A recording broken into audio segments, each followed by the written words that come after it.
Hey everybody, Tuesday with Tanya.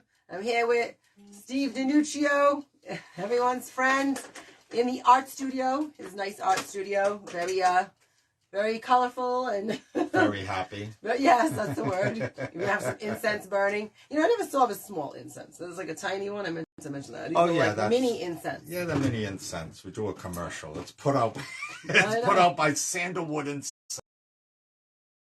Actually, I learned about this from the Japanese pavilion at Epcot Center at Walt Disney World. Oh my God. So, yeah, everything's Disney. Everything's Disney. Just with, about. With just Steve. about. Everything is. Or almost everything. I know, which is always fun. So I mean that in a good way. But yeah, I think Tanya. There you are. So yeah. Hey Actually, guys. I logged you in. No, I know. Sometimes that helps. Sometimes it doesn't though. Yeah, we just play a little thing with the internet here, so we'll see. We'll see how it goes. But yeah, so everything's Disney. Yeah, I have a little mermaid right there. Flounder. Oh yeah, Little Mermaid, Flounder. It's everything. Got everything here. Right there. So working on Minnie Mouse right now. Yeah, it's nice. Okay. Working on Minnie Mouse for Halloween right now, folks. It's though she came into the studio and I'm already working. I got a ton. Everything you see here is all me, and I've got hundreds and thousands of them. I got. You go to artistry.com. I know, artistrybysteve.com. It'll take you to my world, my gallery, and you'll take you to Instagram, where also I put my stuff on, Steve Jazz. So go to artistry.com, artistrybysteve.com. I got to get that right? Artistrybysteve.com. And you can see all my gallery there. It's doing wonderful. Yeah. So, we had a lot of fun doing this. How can you be unhappy in this room? How can you be unhappy in this room? I know, it's true. And I mean, it's all over the place. It's 360. It's like, it is. I'm a happy guy, it's like... I was just going to say that, even your personality. I think the personality helps. That's like infused in it, too. Oh, yeah. Your personality. Personality's upbeat and happy. And it just goes on and on and on with these things. It's like... You name it, I'm drawing it, and I do one, if I do one for a customer, I'm doing one for my gallery, there's Daisy does. You duplicate it? I do one, I draw it again, because I don't believe in the lithographs and photocopy. I don't like that stuff. Yeah, I'm an artist that likes to draw, and I'm fast. Yeah, awesome. And I also get the vibe that you're someone who works like 7 days a week. At least. Like I wish there was 8. No, that's if what I mean. could, you seem like you're always... I retired from the... I started off in dental, with the dental lab. I did that for about 40 years, and my wife and I, and we had people working for us, and we got out of that, because I knew I did a lot of stuff. I'm an artist. I'm a musician, jazz musician. I'm a comedian. I even do animal twist balloons for parties. Whatever. I'm always plugged in. And for me... I wanted to do all the stuff I enjoyed doing upon my retirement. And so that's what I did. And that's what I do. And I'm enjoying life a whole lot better on this end of the fence. What, retirement? Well, I don't know if I call it retirement. But from the dental business, yes. But I mean, for the art world, I never have a bad day. As far as this goes. Everything Confucius says, love what you do. And never work a day in your life. It's so true. And I mean, I love it. I have a good time. And she was saying the mermaid. I was just doing a little something. This is done on glass. And so people say, how do you do that? Well, you draw the picture of the mermaid here. You flip the glass over and you paint everything on the reverse side. And this here is a drawing that's behind it. See, there's a drawing behind it. Right, So that's how I do it. And I just was showing some students basically how you do animation cells, but you can do it on glass too. A lot of fun. But me, I enjoy all this stuff. Oh, I'm going to make things fall. So go ahead, next question. No, I love it. I love it. And I forget now, because I know you draw a variety. Yes. But I just can't recall. Do you draw people? Yeah. So like if someone were to hand you a photo of someone. Yep. I thought you did. I couldn't remember. Yeah, I do a whole bunch of things. People have asked me, I do photorealism, Harry Potter. Wow. And I do photorealism as well. Hey, B. Lee.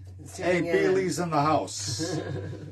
People say, I do people, but it doesn't sound right, I do people. You know that. That's what B. Lee's saying. Steve did the mermaid. He did the mermaid. It's the joke of the hour. It's like...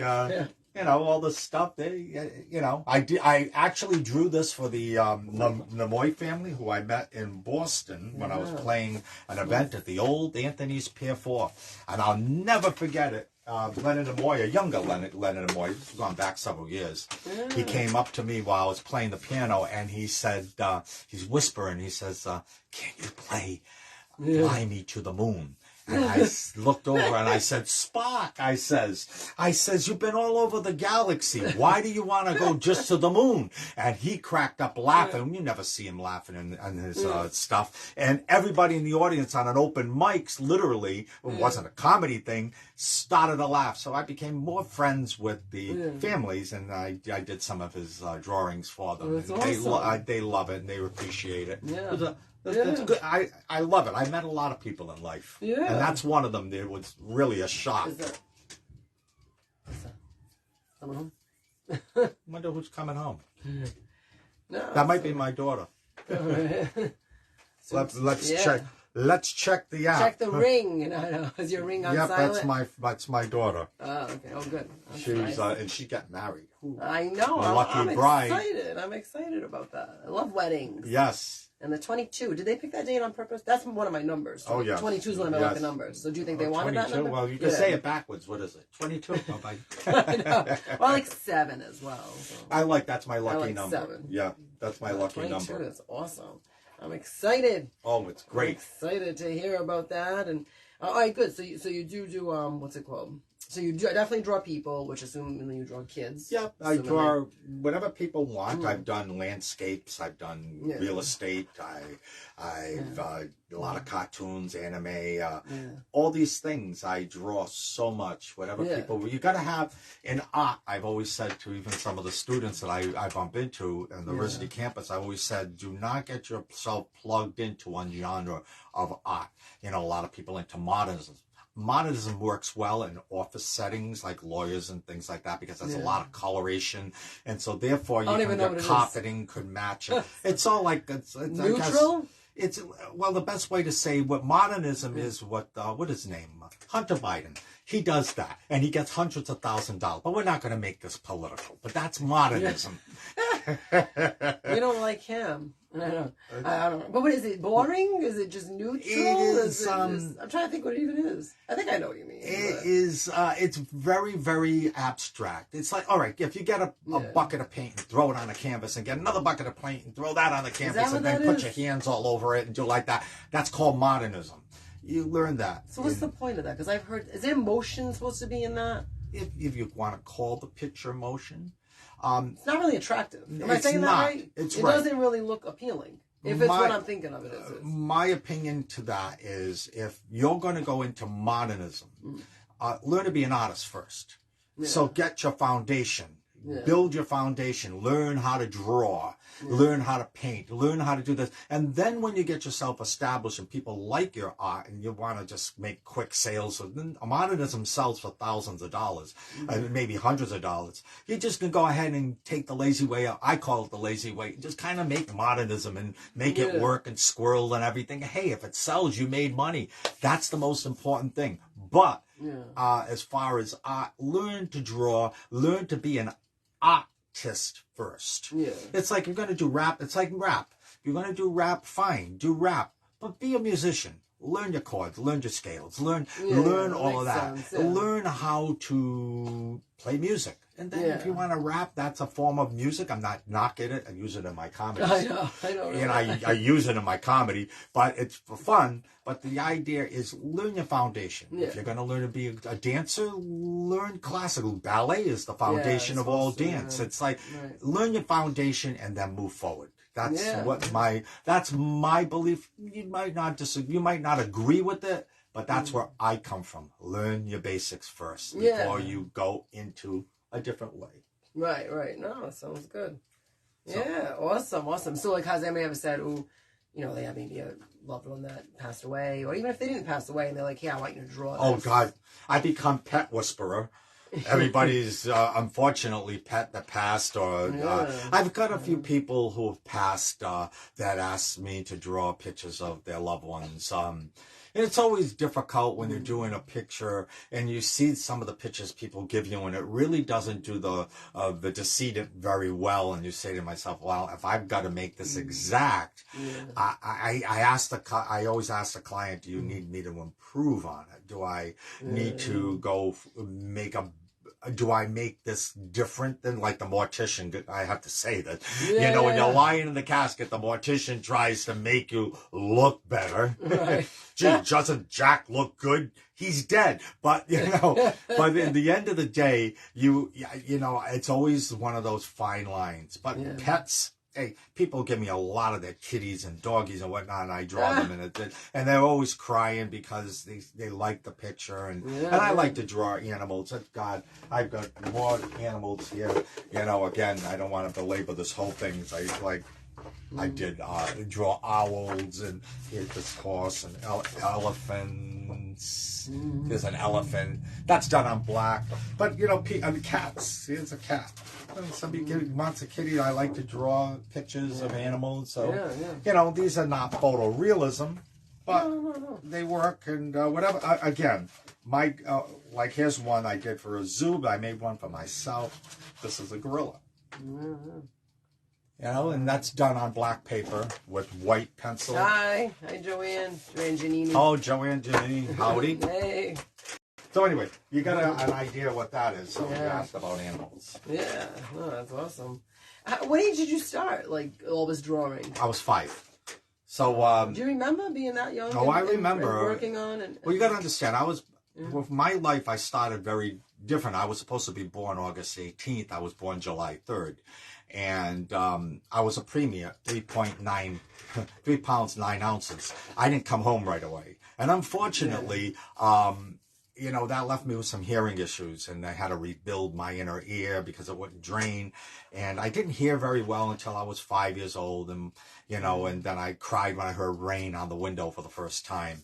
It really was a thing. But my mother would sit and draw with me. She was a commercial artist. She used to draw things for the outlet company, fashions before photographs. Oh, God. So she would draw for the outlet company and did courtroom reporting. A genius. She's calling you a genius. Oh, thank you. Thank you, Joanne. Hey, Josh. And so she did that. And she would sit with me and she would say, learn how to draw eyes. Eyes are things that people connect with. When you meet somebody, you always look in their eyes. You don't, unless you've got a problem mentally, you're always making eye contact with people. And eyes tell the story. And if your eyes have to be exact. And so she trained me on that and trained me on how to draw noses and sculptures and whatnot. And then I went into cartoons. And then at 9 years old, because you're going to go there with this, I got 11 years old. I'm sorry. I was hit by an automobile on a bicycle, and I died. Thank you, Josh. Thank you. So I died at 11, and that had to be paddled or whatever they did to bring me back. And so I was in another place, and if I could tell you heaven exists, did I see God? No, but I saw other people, and so that had passed. That passed, okay. That I had not met.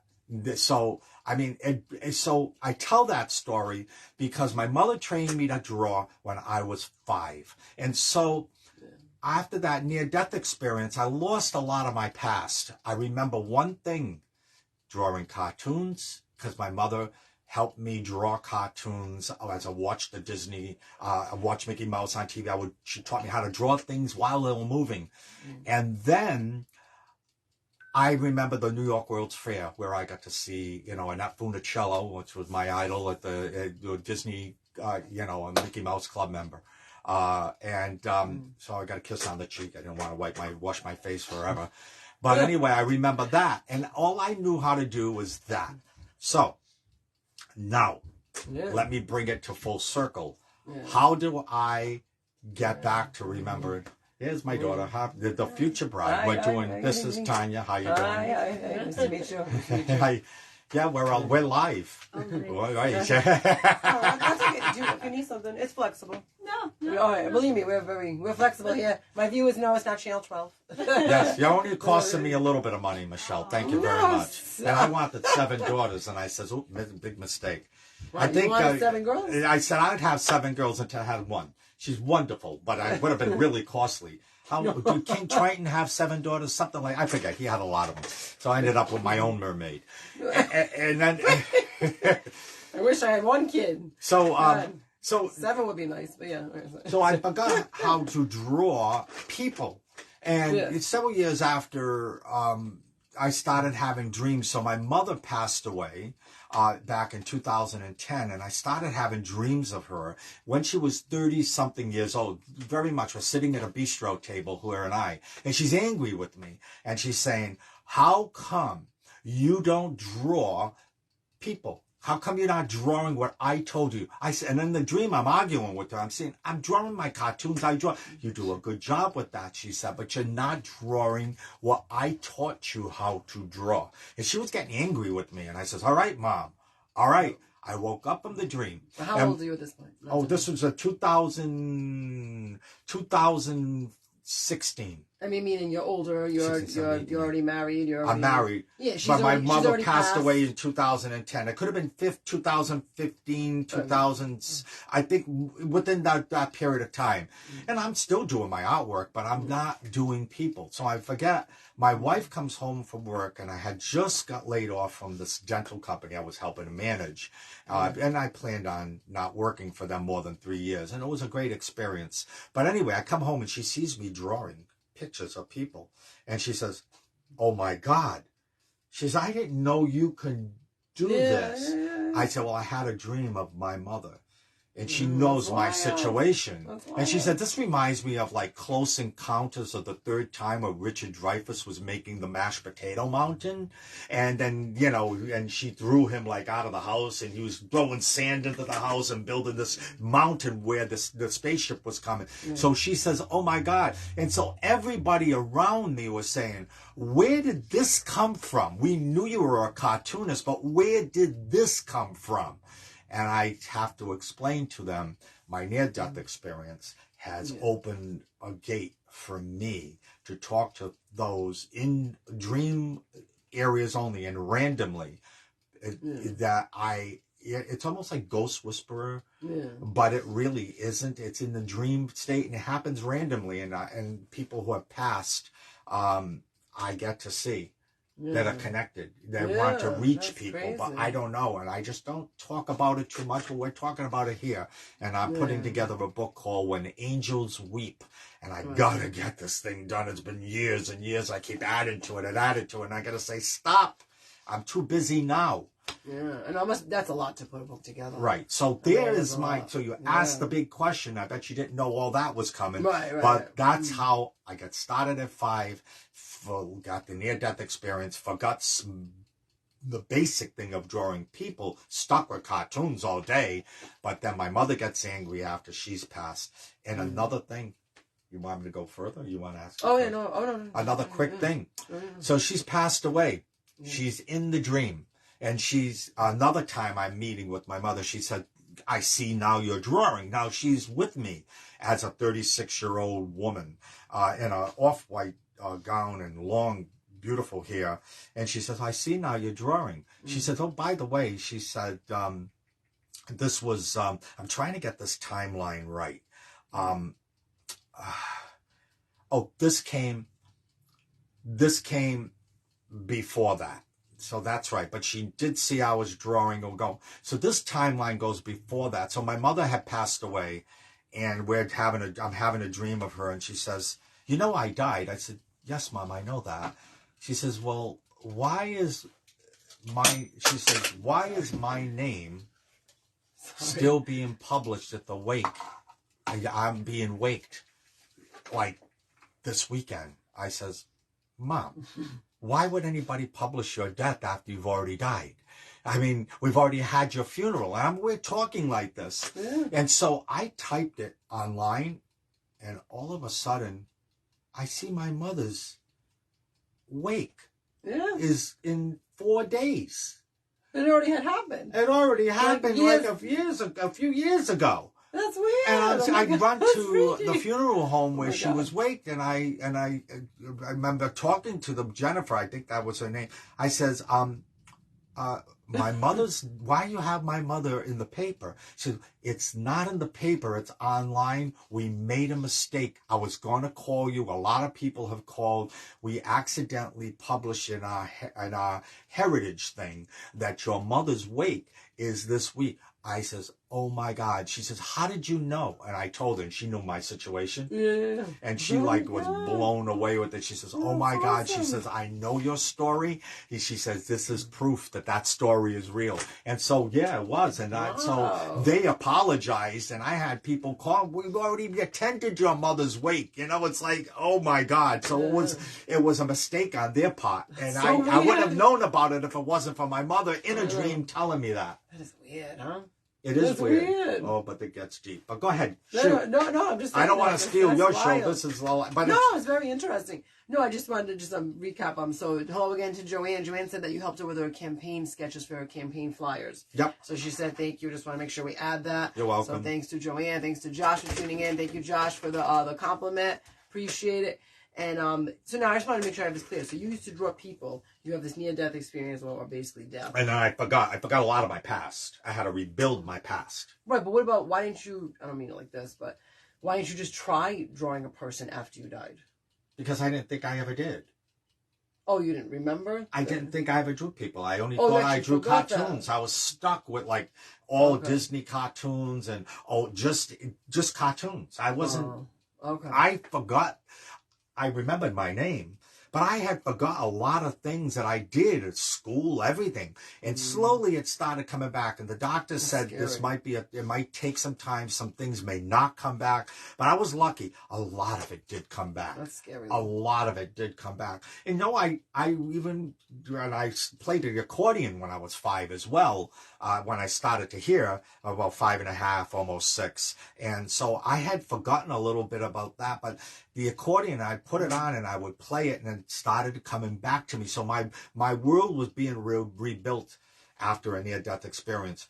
Folks, whether you believe me or not, it's one thing, I get it. I don't like to get into your world with this, but this life we live now is just now. There is an afterlife. Now, I didn't see Jesus. I didn't see all the saints. I saw a person that wasn't in my life, but was a great uncle that had passed long before I was born, who said, you need to go. And I'm saying to him, I don't want to go. I'm looking down at my body in an S shape on the ground. And I couldn't understand why I'm looking at it. The light behind me was extremely bright, relaxing bright, but not blinding bright, where you can look into it and you're not going to lose your eyesight. It was just a different thing. The air, it was passing through me. It was a beautiful experience, and I never felt this way ever. And I didn't know my day had begun. I thought I was dreaming. And then my mother's running down the sidewalk saying, my baby, my baby. As she's running to me, my instincts was to go to her. As I went to her, I'm back in my body, and I picture a Charlie horse throughout your whole body. So when you're brought back from the dead, my whole body was in a big, giant Charlie horse. And they took me to the hospital, and they were completely amazed. Not a fractured bone, but the impact stopped my heart. Oh my God, that's so they never scary. Found the person who hit me. He took off. Yeah, that's so scary. It's very scary, but it woke me up. It woke me up, no pun intended, as far as it strengthened my religion.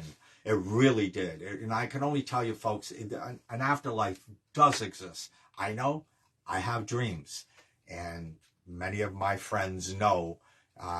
They can tell. I wouldn't have known the stuff about them had it not been for the dream. And they go, how did you know that? And I say, well, I'm talking to this person.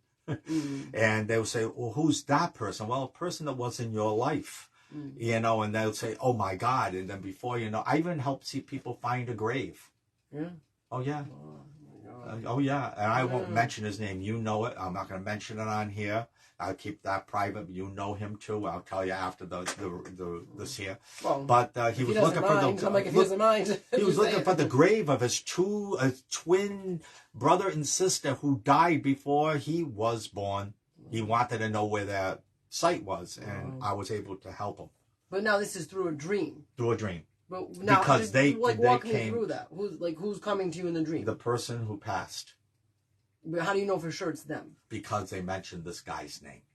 So I'm not going to mention his name. No, that's okay. They mentioned this person's name because we've had this conversation, him and I. He said, I'm trying to find this, and then all of a sudden, I'm dreaming, and I'm saying, well, I think I know where it is. I think I can get you in that direction. I don't know exactly, but I know we're in this area. And he says, son of a gun. And after a few times, and he do research, he says, son of a gun, you were right. Right. I didn't know these people. Well, that's what I'm saying. So I don't mean to question it's random. You. Right. But that's what I'm saying. I don't mean to question you, but just walk us through it just so viewers see too. So now you do they actually say, like, let's pretend the guy's name is Joe Smith. So the guy, someone in the dream, spirit, so to say, comes to you in the dream and says, hey, like, Steve, like, I'm here for Joe Smith because he wants to know where the twins are. Yeah, that's very... is it that detailed in your very dream? detailed. This is why, I don't know what John Edwards does in this audience, he'll say, wait, I'm hearing this.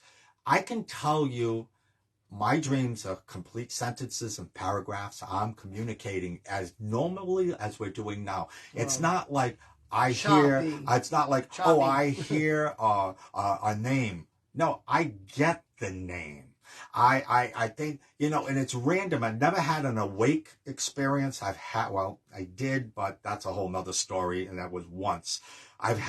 Most of my stuff happens when your brain is relaxed and you don't use your brain like you should be using when you're awake. I've had doctors explain this to me. So it worked out. I worked at the VA hospital and everything, and I was able to have a lot of near-death experience talks there. And the woman and the doctor very interested in the subject used me, and I helped even patients.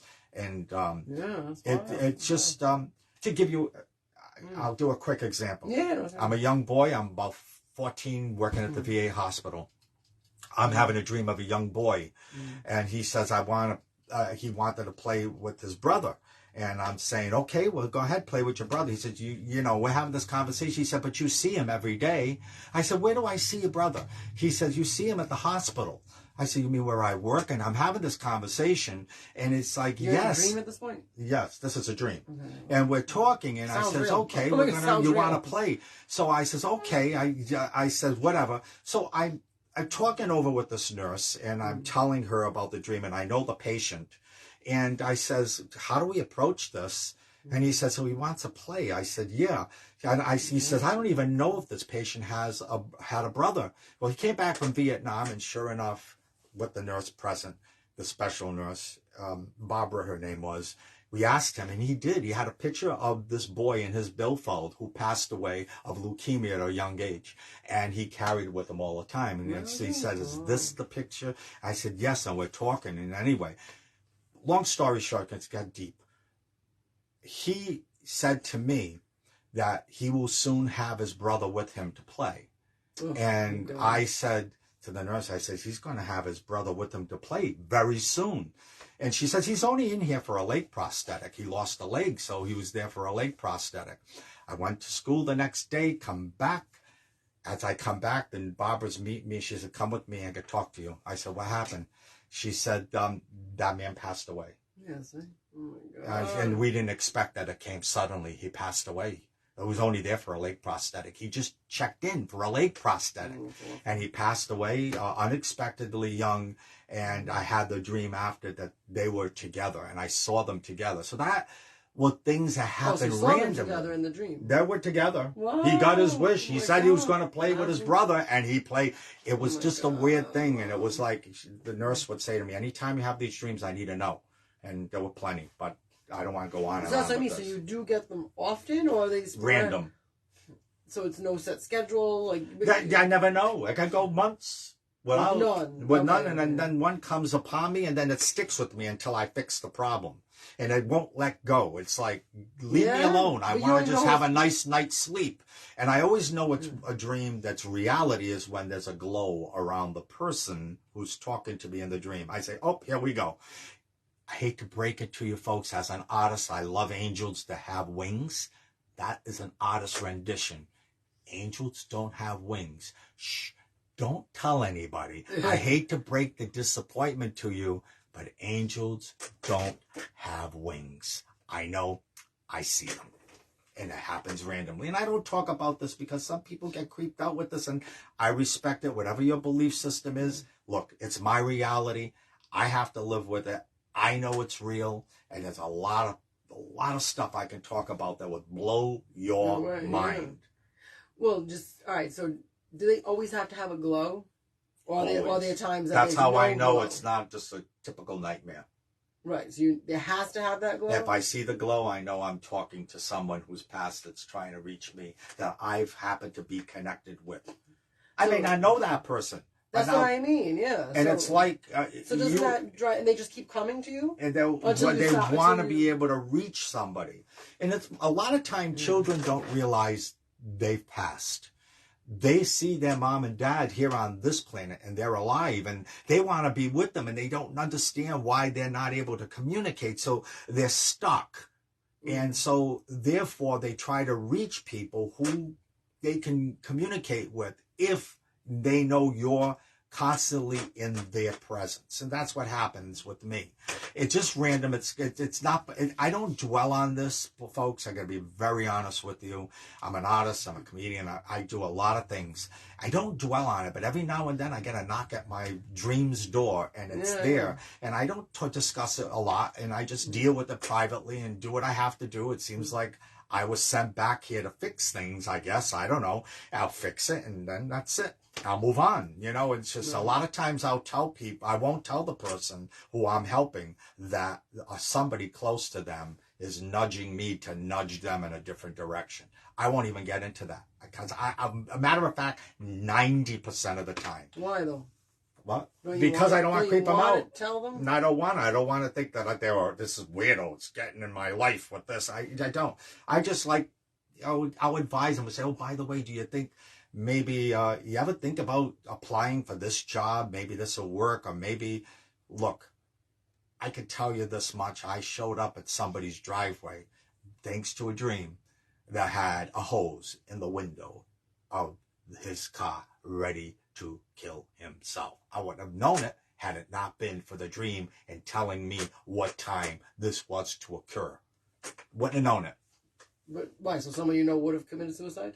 Well, why would you have a hose coming from your back of your exhaust going into the window of your car? Why would you do that? You wanted to dry it out while you were having a cigarette? Yeah, but so what'd you do? You went to the person's house? I went to the house and there he was in the driveway. In the car? In the car. And what'd you do? Running. I banged on the window and opened the door. And he wasn't out. He wasn't knocked out. He said, what are you doing? I said, what are you doing? And what's this? Oh my God. Wow. He said, no, I got to talk. I said, let's talk it out. And we did.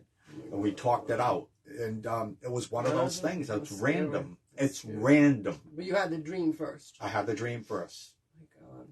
So it always works where they're coming to you first. So it's not like I could say to you, hey, I know Susie and she died. Can you dream it? No, I can't do that. That's the reversal. I can't do what John Edwards does in an audience for money. I don't even do this for money.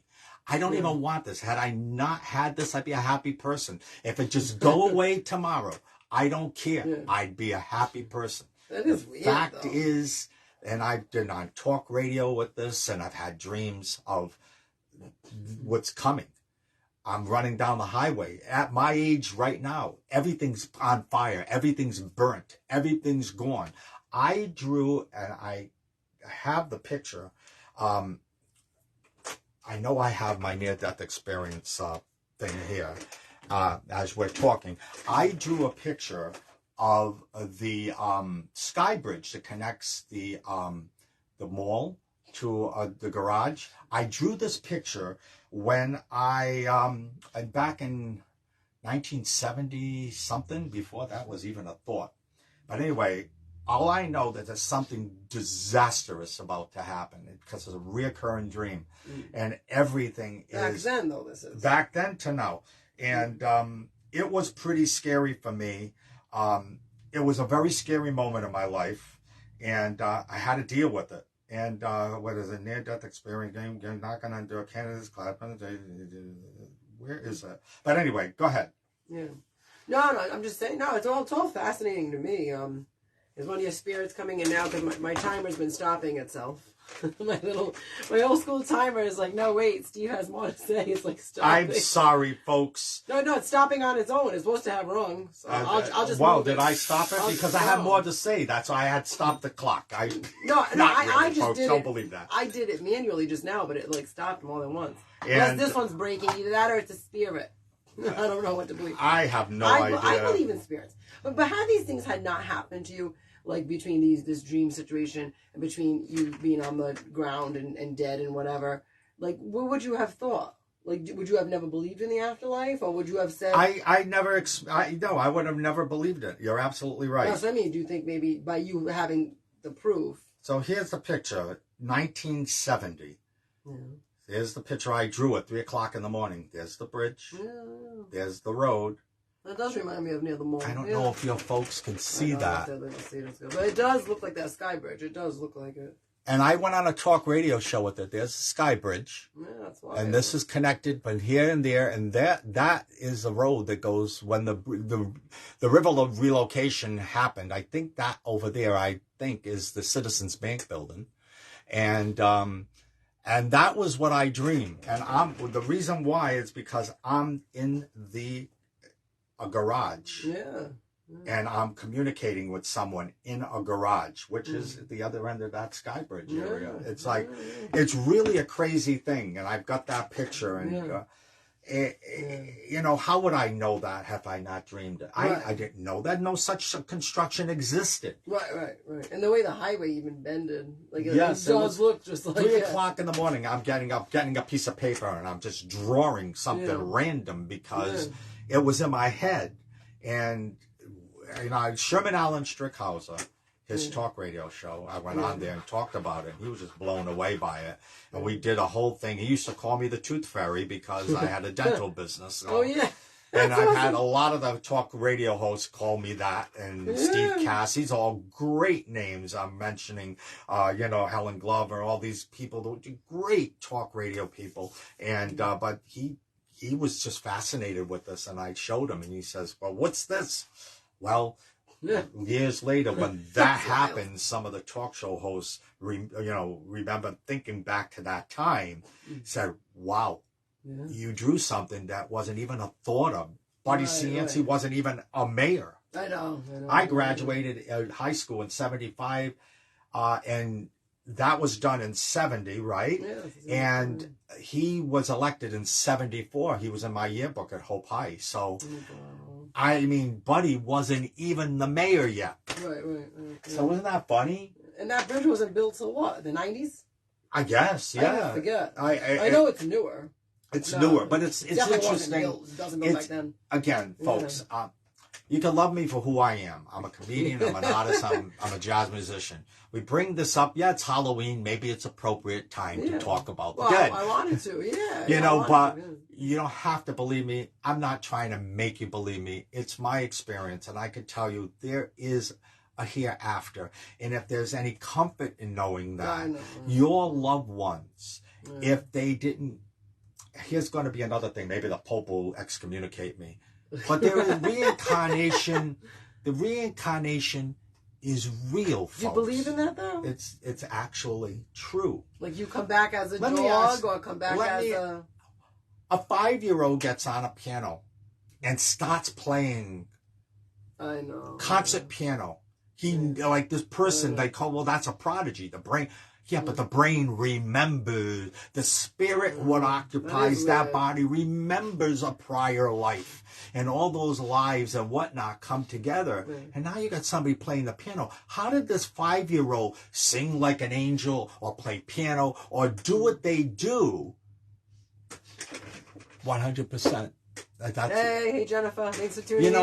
Guys, drop a comment either now or on a replay. Either way, go ahead. So it's reality. And I don't mean to bust your bubble, but for anything, I want to comfort you to let you know that as long as and most people don't pass on to coming back unless everybody joins them.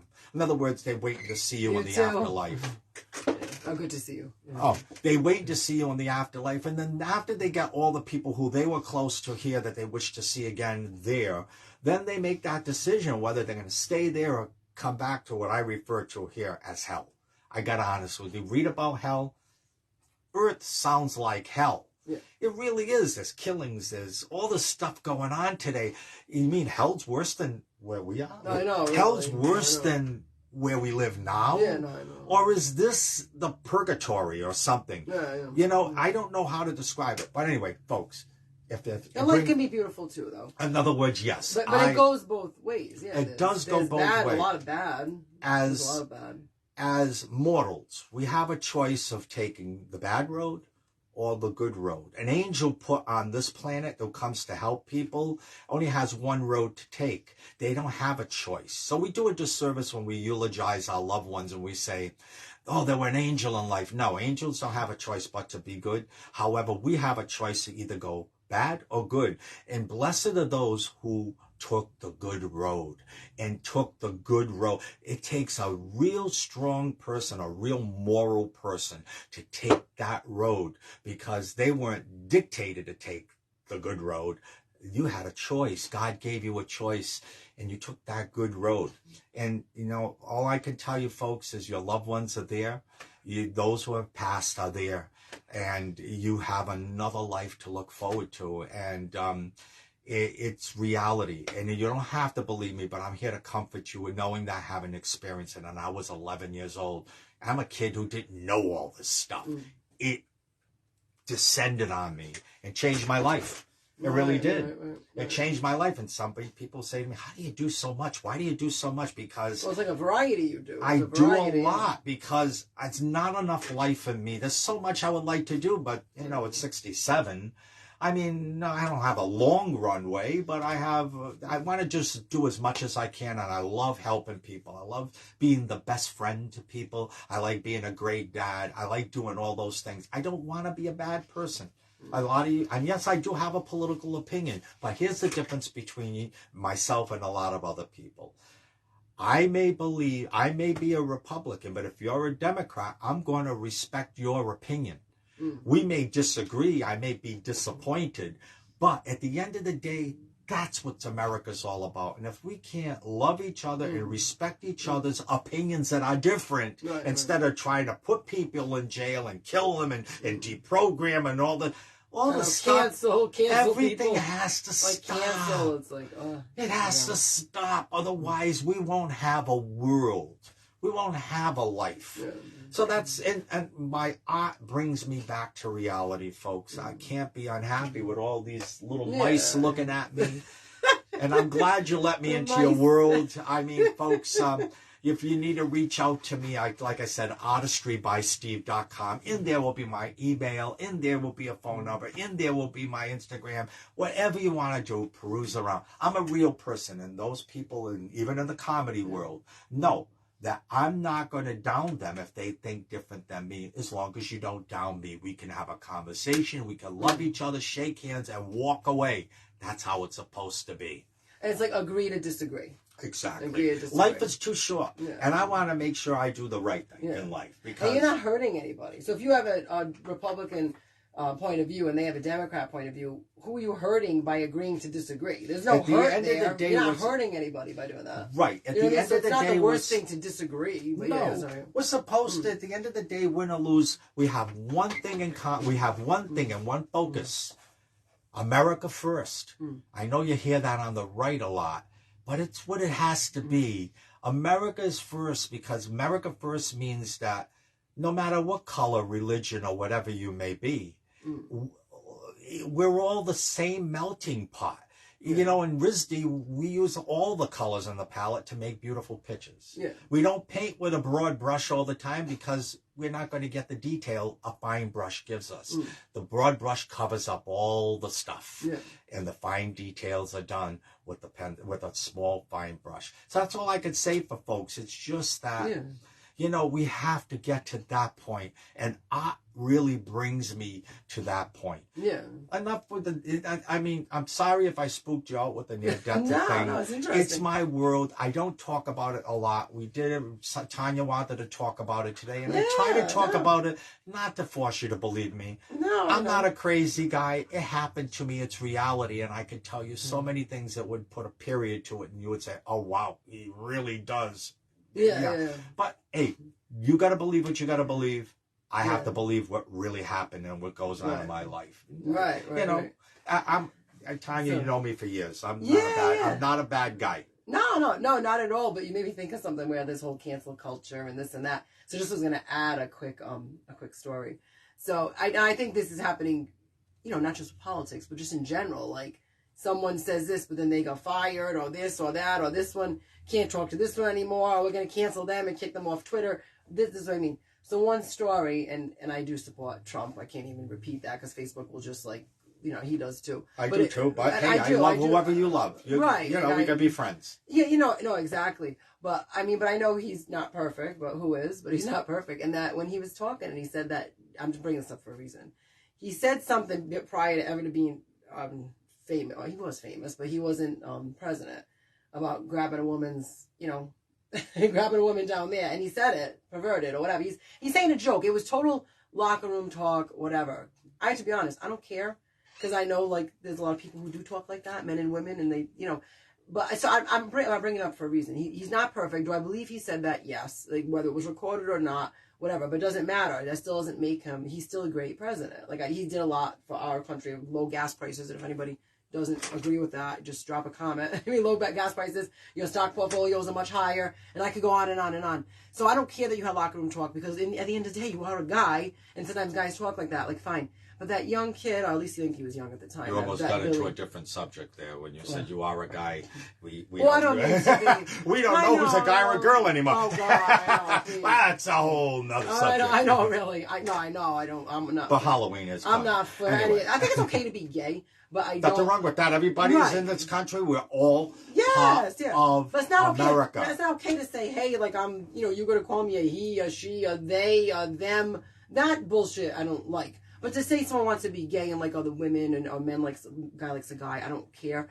I just think it's, I don't care about the gay part. I care about the people that are, like I said, cancel culture. Yeah, and they call themselves them and there, and they think they're a cat, and they go to school dressed as a cat, and they not only refer to. I learned to that as furry. They call it. I didn't even know that existed until somebody said, "You didn't know what a furry is?" I said, "Yeah, my cat." Well, there are people that want. I said, "Did they cough up a fur ball? What is it?" And I saw them walking through the market with tails. For God's sake. Tails and they got ears and everything, and this is like in the summertime. I'm saying, when did this happen in the dental community? But it shouldn't be allowed in schools, right? Like if you want to be gay, go ahead. Like if you want to like maybe dress sexy or dress different, go ahead. But to dress as like an animal and say I'm only an animal, no, I'm a cat. I only go by cat. I'm not a he or she. I'm a cat. Or I'm a lizard, SCCRI. That's what I think is ridiculous. A school has one function. That is to educate your children in the reading, the writing, arithmetic, and history, not redacted history. History, the way it is. Get them well-rounded and get them out. All the stuff like parents did with us, we are responsible to teaching our children the birds and the bees, okay? That's what we did. I don't need the school to go way over the birds and the bees. I can understand them talking to women and how they're going to grow up and become women and guys and what to expect. I understand all that, but they sent a note to get their permission as a parent to sign off on. Today they don't send a note. That's a whole nother subject. We're not going to go there. I want to keep this real. And so history. It was Columbus Day yesterday, folks. Happy Columbus Day. It really was Columbus Day. Right. I'm sorry, folks. We can't get the marker and erase history. Columbus was what he was. We matriculated as a country and where we were, but we have history to remember. The rabbi said to forget is to relive. We should never forget so we don't relive. It is Columbus Day, folks. Let's not change history, okay? And Brown University, who once started this whole thing, Brown University said they were built by the hands of slaves. Why didn't you change your name? You pointed your finger outward. Hey, Roseanne. And you never pointed your finger inward. Hello, Roseanne. You never pointed your finger inward. Oh, by the way, Roseanne knows my near-death experience as well. But you pointed it outward and never inward. So why didn't you change the name of your college? Yeah, you could say it's offensive. It's brown, you're brown skin. I think it does sound a little offensive. You know, but I don't I'm want not telling it. them to change I'm it. not I'm either, not, but you know, don't, yes, I do, she said. Yeah. Don't. We're not going to get into details here, by the way, Roseanne. But don't change history. It is what it is. Right. And we can't do what they're doing today. So we got Columbus now in Johnston. Go ahead. Right, which is great. But I just I'm watching the time. I just want to also add that's kind of like Michael Jackson. Like I really like him a lot as an artist, as a dancer, as a singer. I love Michael Jackson as a performer, his music. But that's like someone one day, another 50 years from now, saying, "Hey, but we can't like him. We gotta take back his music. He's a child molester. He's this. He's that. He did this. He did that." We don't really know because I know that there's been court cases on it, but I think in the end it's still those people that maybe legit something did happen and he did molest them, or other people who just want money or just want attention. So what are we gonna do? Just take away his music in another 50 years? It's the same thing. You can't take away his music. He's wonderful. I love his music. You know, I mean, but you can't unring a bell. Once the bell rings, it rings and we hear it. You can't once we get rid of that, and that's like you said, when does this stop? Do we get rid of Jesus? Do we get rid? Well, they like to. I mean, look what they do. You know, we can't put a manger. We can't put this. We can't do this. We can't do that. And you know, folks, we're put on this earth. There was a supreme being who put us there. I don't care which one you believe it is. I never seen him personally or her. I don't know. All I know is we're here by a person who had the knowledge. And if you don't think so, look at where we are today as people who we matriculated as human beings, right? If I went on an island right now with people who never saw anything, and I went there and I saw somebody fall down on the ground and I'm pounding on his chest and breathing into him and he comes back to life, those people are going to think I'm a god. And if I got somebody impregnated because we know how to do artificial insemination or whatever, and she becomes pregnant without having the mate of two, you would say, oh my God, he's a God. And if I can make the blind, but Jesus is the guy who comes from a supreme, he was way ahead of us. He was able to do it better than we do it now, but we're getting there. We're getting there, folks. Just look at what we know now. Look at what he knew then. And so there you go. He came to this earth with all of that knowledge from his father. And everybody, that's a God. But if we did that right now on a deserted island and people saw that, we would have an effigy of ourselves on that island. And so that's what happens. Religion is real. There's a supreme being who made us. Now we're catching up. We're catching up to the knowledge. We're catching up to what he knew then. Right. Think about that. No, you're right. I haven't walked on water yet. Can you walk on water? No. No, I can't walk on water. I tried. I sink. I wish. I sink. I'm sorry. I sink. It doesn't work. I can't turn water into wine. Damn. I want to, though. Then we'd all be... We'd be rich. We don't need to have a... But again, maybe someday we'll get it. We'll get there, but maybe not my lifetime. Right. A little comedy for you folks. No, I know. No, we appreciate it. Just in wrapping up, just want to say, so back to that Trump example. The reason I mentioned it is that guy, that Billy Bush guy, was laughing along with the locker room talk, and they fired him. Yeah. See, I think that's wrong. They fired him, I think, years later, as if to say, Wasn't it like I remember or that. something? I don't remember the exact thing. I mean, I don't even really know Billy Bush. I mean, I guess he seems talented, whatever. You know, I think he was a lot younger at the time too. And here he is near this. What was Trump even a billionaire at that point or a millionaire? Billion. Probably. Yeah, this is before he was. Oh yeah. But still, he still was famous. He might have even been a billion. But either way, he's a very wealthy man. He has a lot of power, a lot of whatever. Sitting. Now he's just probably an interviewer sitting near. I hate to say just an interviewer, but you know what I mean. Sitting near Trump. Trump's cracking a guyish joke, a perverted joke, whatever. It's not appropriate, but just because he was laughing, like he gets fired from his job years later. See, I don't think that's right. Well, and this is how our world has become. Oh, I know. Like, why is that offensive? Like, why does that bother you that he laughed? What did you think he was gonna do? Be like, like, don't say that, or he doesn't know he's on camera. Like, that's what I mean. But there's dozens of examples like that. Well, Clinton said some things that a lot of presidents and a lot of people have said off-color things, even growing up. Can't cancel the world, folks. We can't. Yeah, that's what I mean. You know what? I mean, we'll say things. Otherwise, there's going to be no employment for anybody. There's going to be nothing. Yeah. Everybody's going to get canceled. We got to be who we are. We got to move forward and look at the past, and that is the past. Not get offended. Like, why am I offended that he laughed? Like, I'm a woman and I'm not even offended. I should be offended. I'm not even offended. All I want to know is who cares? What person are you now? Yeah. Have you grown up? Have you become a better person? Yeah. And I mean, for folks who don't like Trump, if you think he made this stuff up, just type in a YouTube video called Trump on the David Letterman show. You can see a very young Trump with his black hair. Yeah, he was and young, he was talking about America and putting people to work and how the politicians listen to that interview and you got Trump today and you say, wow. I mean, that was a mind-blowing experience for me. But again, folks... Meaning he was the same then as now. Yes. And I thought you meant that. I was making sure. No, it was like, this guy hasn't changed. And he did what he said he was going to do. Look, folks, again, you could love who you love. Don't hate Tanya because we had this conversation. They know I do support the fact is that, we have to love who we love and vote for who we vote. Just vote, whatever you do. But be informative. Be knowledgeable before you pull a lever or scratch it in or whatever. Just be knowledgeable because your future is at stake. Right. Big time. And if you don't think so, just turn on the news. Right, I know. And I don't want my dream to come true. I really don't. Well, you have another dream? No, that one I was just talking about. Everything's burnt around me, and I'm I'm running downtown, and I'm stuck in that garage that wasn't there. Right.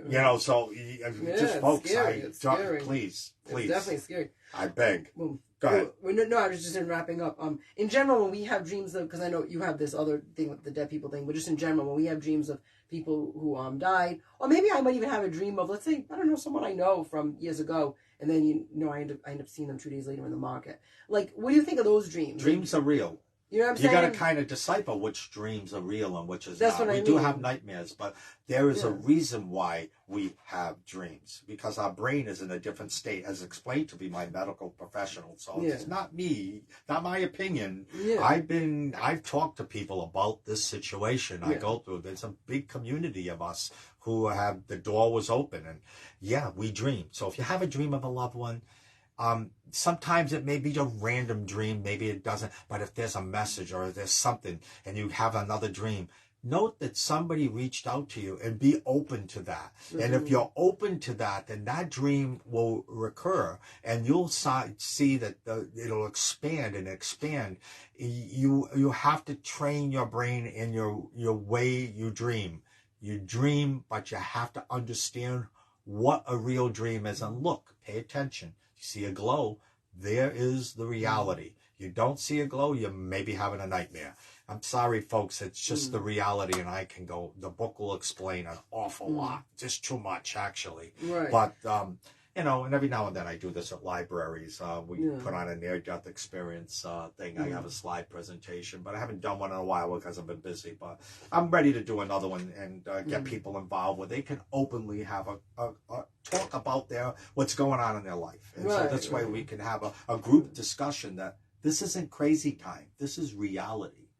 Right, but when you're saying people get signs, I saw this sign because, so-and-so loved, whatever, turtles, and I keep seeing turtles everywhere. whatever, or butterflies, or everyone has their own thing, or hey, I keep finding a dime, and that means that so-and-so is watching over me. I hear these things over the years. Yes.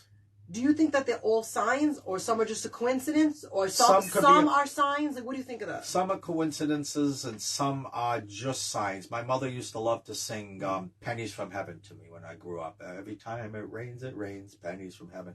And every time everybody in my family, because again, knowing me, we find a penny, we say, "Oh, Grandma's around." You know, maybe that's just randomly found a penny, but we feel comforted to know that. Maybe that might be a sign. I don't know. My dreams are not generated by a dime or a penny, I find. Your loved one isn't going to drop a dime on you or drop a penny, no pun intended. They're going to talk to you in full sentences and full paragraphs in your dream. And you're going to be spooked out. But if you open your mind and let it happen, you're going to find out there's a lot of reality in this. A lot of reality. The afterlife is real. But you could say it's not, and we could agree to disagree. I know my world, and it's already fixed my world. I know. Yeah. I mean, this doesn't occur if I didn't have that dream. I'm sorry. If my mother didn't yell at me, I would still drawing just cartoons. Right. That's right. Right. Yeah. That definitely expanded things. All right. So just give you a quick example. My superintendent video. Did you end up seeing that or no? I don't know if I did. Tanya's craziness went after the Cranston superintendent of schools. I don't know if you saw it, but I mean, I have a lot of people who support it. Of course, there's people who are naysayers too, but most people support it. But I approached her, basically asking how she got the job, this and that. So anyway, not to rehash it, but the fact that I actually encountered her, and I'm always in Cranston quite a lot, and so is she. At least I hear she is. And I happened to encounter her in church, of all places, and that's not really an appropriate place to really go up to someone. But I had to work with what I got. I've been waiting over a year to get this woman on camera. So I just took the opportunity, even though it wasn't the best place to do it in. I tried to be on the outskirts, near the bathrooms. But anyways, but still, there was good and bad to it. But I'm bringing it up because someone had died, God, was it 2 weeks prior? Someone, basically my boyfriend's father passed. So it was expected. So now, but then 10 days later, 2 weeks later, I all of a sudden get to see the superintendent after that passing. And on that same day, I was connected to somebody else, which I could tell you about in a minute when we go off camera, who I thought was another woman, who I thought was a positive experience for me to connect with for different reasons and maybe even do some work with in the future. So I'm just saying, I'm like, God, like, did he bring those two people to me? Like, that person passing, which means, like, it's like a father-in-law figure. I know I'm not married to him. All of a sudden, I'm encountering the superintendent, and all of a sudden, I'm joined with this other person. Do you believe that could be someone from the afterlife, or do you believe it's God, or is it just a coincidence? Well, God hasn't got the time to get in everybody's little lives. There are people who have passed who are connected to those and that they've left in this life. They're connected to it, and they're the messengers, and they're the ones who try to help. So they would help. They would help. And if you're not open to help, someone who died could help, is what you're saying. I mean, there's many a times I know I've been in people's company. I would say a good dozen times I've been in people's company. I knew that would be the last time I seen them. Yeah. Alive? Yeah. Why, though? Because I knew. Yeah. I don't discuss it. Right. I don't discuss it. I can't. Not allowed to. No, but all right, but not allowed to say those things. But I knew. I said, well, there's nothing I can do to change the path. But I know this will probably be the last time I see this person, and maybe within a month or two, that would be the end of that person. Right. Because that path was not changed, but I knew. Well, because you had a gut feeling, or because the spirit told you. Because that, like the kid at the VA who says, I'm going to be playing with my brother soon. Right. And sure enough, he died of a heart attack, and he played with his brother soon. Hey, Joel. Oh, thank you. Hey. Thanks for tuning in. Joel Davis. Oh, how you doing, Joel? Hey, the real deal. Thanks for tuning in. But anyway, folks, thank you. Just got to open your mind to it. Yeah, but no one necessarily told you, or someone hinted it at you? Oh, yes, I did. In a dream? Yes. Right, all right, but I knew that person was going to join up with that other person. I just knew it, and and I would say, "Oh my God, it's heartbreaking," but there's nothing I can do. It wasn't. That person might have been sick or something, or maybe it was unnoticed. It just came suddenly.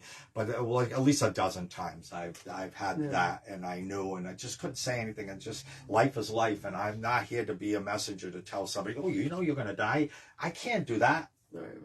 I can't do that. I can't say what I've dreamt about. Right. I can't. There are rules. Well, For us folks who are dead and were allowed to come back, there are rules, and that's all. I didn't even get into that aspect. There are rules. You cannot go off the reservation. Otherwise, I'm done. No. All right. But like I mentioned, though, again, not to rewind from what you're saying, not to go away from it, but so no, thank you for that. But my experience with having 2 encounters on that day, do you think that could have been someone who died? It absolutely could have been. But we'll never really know. Yeah, well, you got to open your mind. Again, when you sleep. I felt like it was. When you sleep, when you really, dream, there is a lot going on, folks, and it happens randomly. Just open up your minds. As a matter of fact, I encourage you folks to go on YouTube, look up people's experience, near-death experiences, pick up some book, understand the subject. Is it NDE? NDE. It is abbreviated. NDE. Just open your mind up, and it'll get you to understand. Even look into a book about dreams. Read about it. Just open your mind. You don't have to believe in this. I'm sure you you read non-fiction, non-factual books, fiction books. If you allow yourself to read, like the horrible guy known as Stephen King, and I forget that's another subject. But I mean, if you're willing to read novels and whatnot, then that's true. Try to read the encounters that folks like me have had, and open your mind up to a bit. You might find that you might turn the key to opening up a door that you didn't know didn't exist. This isn't a Ouija board, folks. This isn't John Edwards saying, "I think I'm hearing a voice." No. Spirits talk in full sentences and full paragraphs. We're not going to do small sound bites. I don't get money to do this. I'm not trying to monetize my situation, which makes it more genuine. It's not monetization of my experience. I'm telling you what it is. You can speak to your group. I don't need to be paid for it. I don't do this for money. It is reality. You look it up and see for yourself. I'm not going to take advantage of people. That's not what it's about. No, I know, but I think some of those other people do. Yes, I don't. No, because I don't want to cheat. Because I asked one time. Yeah. And you probably know this person. I was at an event, and I said, "Well, what do you see right now?" "Oh my God, everything! I'm hearing all voices. It's like too much because we're here and there's music." Just like that. Just like that, it comes. So he's like, "Tell me, I can't." I'm like, he's like, "But yeah, there's lots of voices. There's this, there's that, but there's music, there's people eating, whatever." He said, "I said, but can you give me one thing?" I said, "Just give me something." And I had someone who passed. Like, even if he had said a sign about that person, the person's initial, the person's favorite color. Like, all he had to say is, like, Tanya, like, purple. Like, I see purple. I'd be like, oh, this guy might be legit then. Or I see whatever, the letter and such. Here's how it's legit. But then he couldn't give me any inch of anything. And there's other shit on him, too. I don't mean to say shit, but there's other things on him, too, that I don't believe. Oh, because you know why? Because he goes down a row of aisles. Someone in this row, and the people are sitting, like, he sees their sideways view. I'll just show you real quick. He doesn't have a YouTube channel. Do you have a YouTube channel? I do, but I don't usually put this sort of stuff up. I'm sorry, but I do have, it's art and other things. I don't like to creep people out. Yeah. But, so thank you, though, John. Thank you. So he's, like, looking down an aisle of people, row of people. Now, someone in this row's father died, and the person who flinches is the person he goes over to. He uses body language. See what I'm saying? So a person flinched because their dad died, so now he's going to target that person. I know some of these people might have, the power to, be psychic or be a medium. I'm not saying it doesn't exist, but some of them are full of BS. I'm going to make we should just become millionaires, right? Right. Like, you should go start your thing. I should go do my own thing, and we'll just say, hey, we can talk to the dead and just make up a whole bunch of shit. I'm going to make this millions. really simple from you knowing a charlatan, from a person who's had a near-death experience or whatever that talks to people who have passed. Here's how it happens. They're not going to say, oh, I see the color purple. Wait a minute. Oh, I can't breathe. I don't understand why. Did somebody die of strangulation or what? No. Here's how you're going to know the person is reality. They're going to say, oh, Do you know a person by the name of Jennifer? Jennifer just told me she remembers the time you went to a restaurant and you and her had a lobster. And do you remember this conversation you and her had? You see how that all went together? Because now the person who passes talking in complete sentences and not in sound bites. Because all he's trying to do is feel you up and to see if he's got it right, and then he expands on it. And then the person in his ear and the control booth is doing facial recognition to find out if they can get information on you that's all on the internet so he can fake you out. You see, folks, I don't get a dime for this. And I don't want a dime for this. But if a person isn't telling you what they've seen and your loved one is speaking to them in full paragraph sentences like, oh, my husband killed me. He actually strangled me. And if they don't, not like, oh, you can't breathe. Oh, I see a red mark. No, you don't see shit. All right? All right? You don't. If it's not in full sentences, if it's not in full paragraphs, then it's not reality, folks. Sorry to spoil you and burst your bubble, but these mediums are all out there to make money, and I'm not, because I don't do it for money. I do it to educate and to comfort you, knowing that there is an afterlife, and your loved ones are there. End of story. I can't read you. I don't know you. I don't know your loved one. If it happens randomly, well, it happens randomly. Yeah. That's my life. Which almost makes it more legit because it is happening randomly. You know what you made me think of? Just only because I know you have an appointment. I got a dentist appointment at 2:30. We're gonna wrap up. Or as they say in North Providence, 2:30.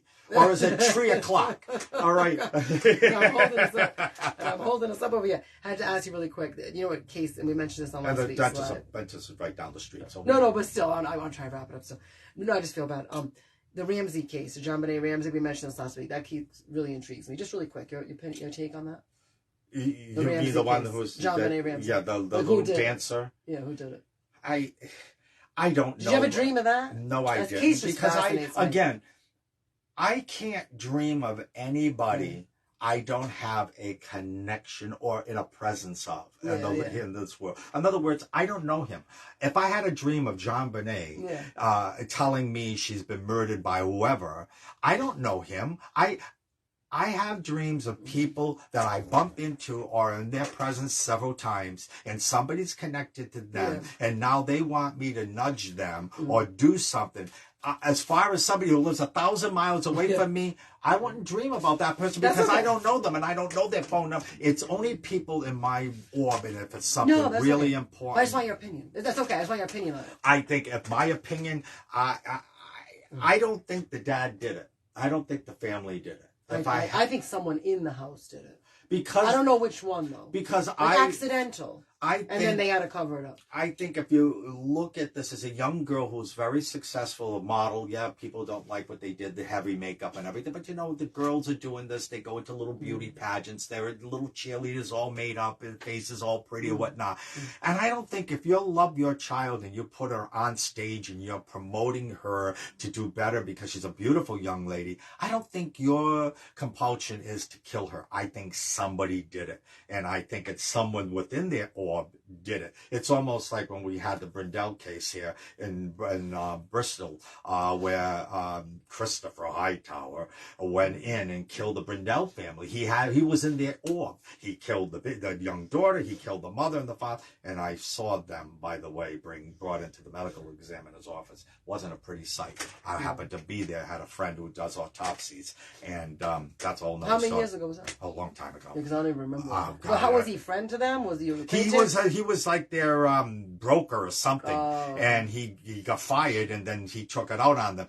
So again, the purpose of bringing that up is that because somebody, it was in their orb, knew their habits, knew how to get into the house, knew it. I don't think the mother or dad had anything to do with that killing at all. Not when you invest all that time. And as a dad of a daughter who was invested in time and doing cheerleading and everything and being a cheer dad and raising money for her and everything, you're involved in somebody. Why would I want to kill? Why would I want to kill her?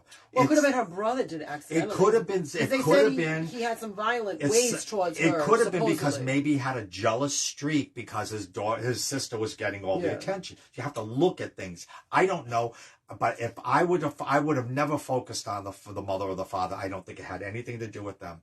I think it was somebody in their orb, and it could have been the brother. It could have been outside. It could have been somebody who were maybe jealous. Maybe a woman who had a daughter who was jealous of this girl, and so her husband did this. I don't know. Yeah. You never know. But jealousy definitely killed that daughter.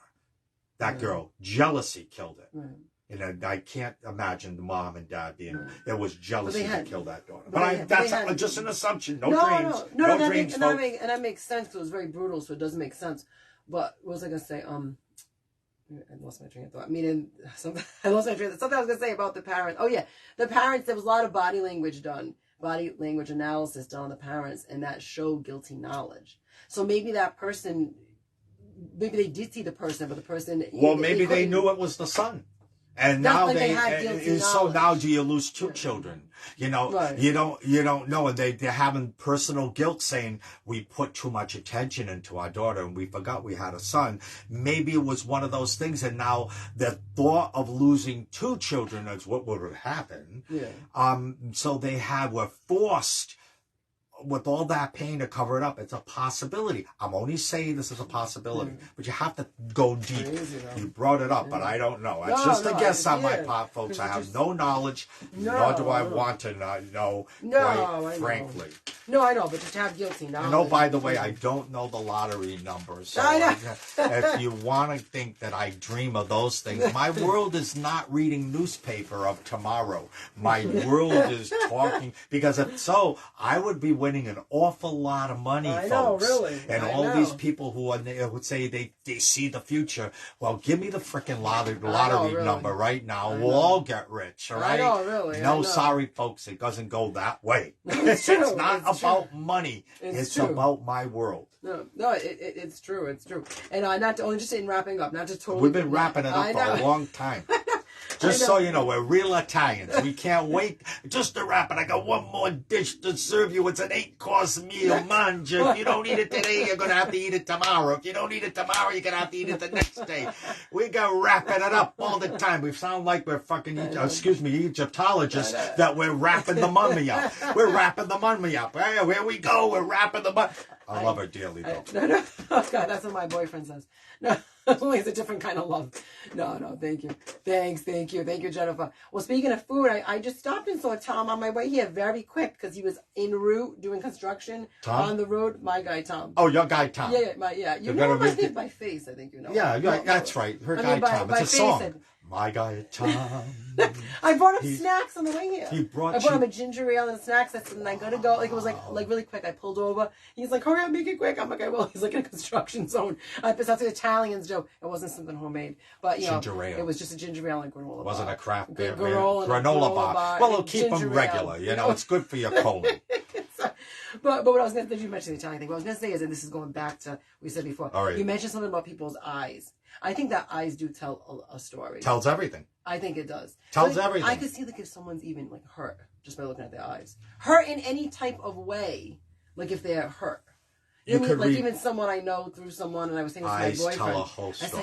I said, my boyfriend, Tom, I'm like, so-and-so. And he's like, yeah. I'm like, he just looks hurt. I could just tell by his face. And he looks like he's hurt.